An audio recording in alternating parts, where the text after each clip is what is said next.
ভাই একটা কথা কি জানো, এই টাকার জন্য কত ছেলে নিজের স্বপ্নগুলো বিসর্জন দিয়েছে, হারিয়ে ফেলেছে বিকেলের ক্রিকেট খেলা, সন্ধ্যার বন্ধুদের সাথে আড্ডা দেওয়া, সবকিছুই ছেড়ে দিয়েছে এই টাকার জন্য। টাকার জন্য প্রতিটা ছেলে নিজের ক্যারিয়ারটাকে এলোমেলো করে দিয়েছে। পরিবারের কাছ থেকে নানা ধরনের কথা শুনেছে, প্রিয় মানুষকে হারিয়েছে, বন্ধু বান্ধবের থেকে আলাদা হয়ে গিয়েছে, হারিয়ে ফেলেছে তার বিকেলের আড্ডা, সন্ধ্যার আড্ডা, কিংবা বিকেলের ফুটবল ম্যাচ, ক্রিকেট খেলা, ঘুরে বেড়ানো, এই সব কিছু মানে পরিবর্তন করে ফেলেছে শুধুমাত্র নিজের ক্যারিয়ার ভালো রাখার জন্য, মানে প্রতিশ্রুতি করার জন্য বা টাকা ইনকাম করার জন্য।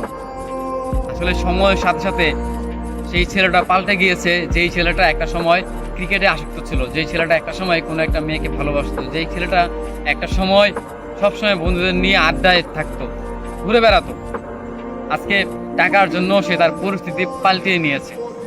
আসলেই মানুষের পরিস্থিতি মানে পাল্টানোর প্রয়োজন, কারণ একটা সময়ের পর গিয়ে বিশেষ করে